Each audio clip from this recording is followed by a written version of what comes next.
Con la venia de la presidencia. Adelante. Compañeras y compañeros legisladores de esta 64ª legislatura, tomando en cuenta, hoy México enfrenta una de sus peores crisis en materia de alimentación. Tomando en cuenta las estadísticas oficiales más recientes, podemos observar que México, de acuerdo con la encuesta del 2015 que realizó el INEGI en México, se contabilizaron 119.938.473 habitantes. Con ese dato, es importante analizar los resultados del Consejo Nacional de Evaluación a la Política Social, que señala que en el 2014, el 23.4% de la población, es decir, 28 millones de mexicanos, padecía de carencia por acceso a la alimentación. Ella significaba una tasa de crecimiento del 0,1%, es decir, 600,000 mexicanos, más que en el año 2012, de la revisión anterior.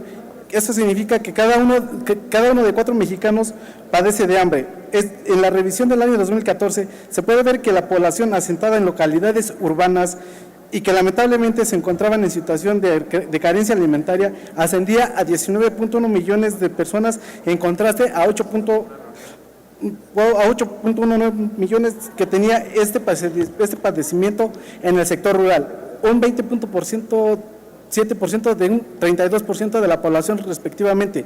De acuerdo con el diagnóstico del sector rural pesquero en México 2012, existe 5.4 millones de unidades económicas de producción rural, cerca de 4.2 millones de estas corresponden a unidades familiares, más de 1.2 millones consideradas unidades productivas familiares de subsistencia sin vinculación al mercado.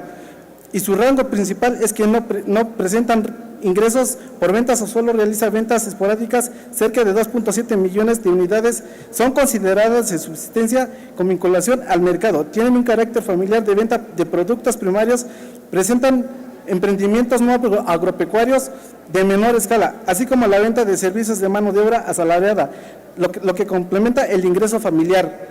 La extensión territorial en México es de 196.4 millones de hectáreas, de las cuales 109.25 millones se encuentran en manos de las unidades económicas rurales, lo que corresponde al 57.2% del territorio nacional de la agricultura familiar. Presenta únicamente el 8.3% de la superficie de labor en México. Frente a este escenario, resulta absurdo que la dependencia alimentaria en México se haya incrementado sustancialmente en los últimos 20 años. Del 65% restante de los alimentos consumidos en México, casi un 40% provienen de fuera de nuestras fronteras, muchas de las veces empaquetados en formatos de alimentos procesados y ultraprocesados, que poco aportan el valor nutrimental y cultural de las familias mexicanas, que por el contrario han abonado la grave crisis de obesidad y enfermedades relacionadas que hoy enfrentan tanto en la población como en el sistema de salud pública y sus finanzas, contraviniendo así tanto en el desarrollo de México. Las explotaciones agrícolas familiares son de gran diferencia, la forma de agricultura predominante en el mundo. Si bien existe una gran diversidad de explotaciones familiares en el plano mundial, la gran mayoría de ellas son pequeñas. Las granjas familiares constituyen en su conjunto y la fuente más importante de empleo en el mundo. La agricultura familiar es solo más que un modo de producción de alimentos, también es una forma de vida.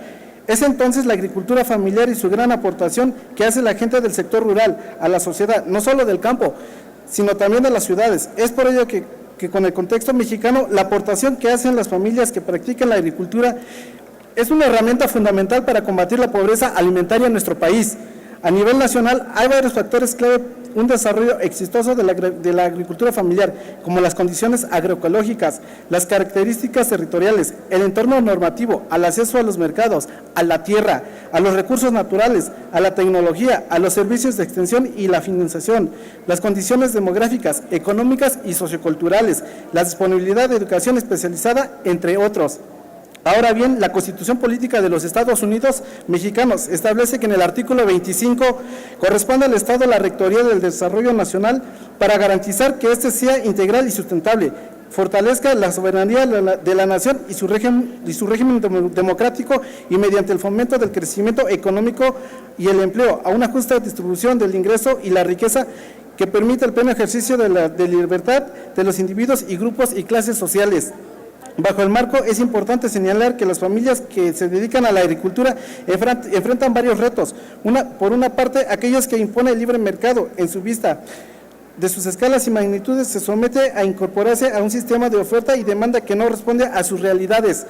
Y entendamos que la megadiversidad ambiental y cultural de la nación mexicana debería obligar a la generación de políticas que establezcan estas diferencias. Por otra parte, el esquema de agricultura familiar responde más a una lógica de cooperativismo que no coincide con el esquema de competencia de libre mercado, bajo el cual ha redactado las leyes, particularmente las del sector rural. Es por ello el impulso de la agricultura familiar, la producción nacional de alimentos. Concluyo. Suficiente y de acuerdo con las realidades culturales y regionales del país, debe implicar el reconocimiento de a tal actividad y a la producción de alimentos desde el marco constitucional hasta sintonizar la legislación internacional del Estado mexicano ha suscrito y rectificado. Es cuanto. Muchas gracias, diputado. Túrnese a la Comisión de Puntos Constitucionales.